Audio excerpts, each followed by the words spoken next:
Hi කොහොමද beauty department LK Kadawatha අපේ salon එකෙන් කරපු ලස්සනම ලස්සන කෙරටින් ට්‍රීට්මන්ට් එකක් තමයි මේ. ඇත්තට මේ hair එක ගොඩක් කර්ල් ඒත් එක්කම දිග කොණ්ඩයක්. අපි මේක කරන්න දෙපාරක් හිතුවා. මොකද මම එයාගෙන් අහුවා මේක කරන්න ඔයාට හොඳටම විශ්වාසද කියන එක. මොකද මං ආස නැහැ කර්ලි ලස්සන දිග කොණ්ඩ කපන්න ඒත් එක්කම එක එක දේවල් කිමිකල් ට්‍රීට්මන්ට්ස් කරන්න. ඒ වුණාට hair එක ගොඩක් ඩැමේජ් වෙලා ඩ්‍රයි වෙලා කොණ්ඩේ යන්න ගත්තලු. ඉතින් එයාට ඒත් එක්කම ජීවිතේ එකපාරක් හරි ලයිෆ් එකේ අපි hair එකට මොන හරි කරන්න ඕනේ. ඉතින් එයාගෙත් ආසාවනේ. ඒ නිසා ගොඩක් කතා කරලා තමයි මේ hair එක අපි කෙරටින් එක කරේ. ඉතින් කොණ්ඩේ ඩැමේජ් කරන්න නැතුව ගොඩාක් පරිස්සමෙන් තමයි hair එක අපි කෙරටින් ට්‍රීට්මන්ට් එක කරේ. ඒත් එක්කම එයාට ආසයි කිව්වේ ටිකක් වොලියුම් එක තියෙන කෙරටින් ට්‍රීට්මන්ට් එකක්.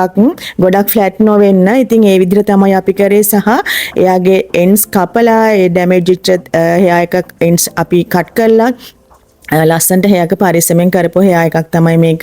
ඉතින් කෙරටින් ට්‍රීට්මන්ට් එකක් මේ ලස්සන්ටම කරපු ඒත් එක්කම හොඳම ප්‍රොඩක්ට්ස් හොඳම බ්‍රෑන්ඩ්ස් දාලා තමයි අපි කරන්නේ. ඉතින් මේ වගේ කොණ්ඩේ ලස්සනට පිළිවෙලට ලස්සනට හදා ගන්න ඕන නම් බියුටි ඩිපාර්ට්මන්ට් LK කඩවත අපේ සැලොන් එකට එන්න අපොයින්ට්මන්ට් එකක් දාන්න.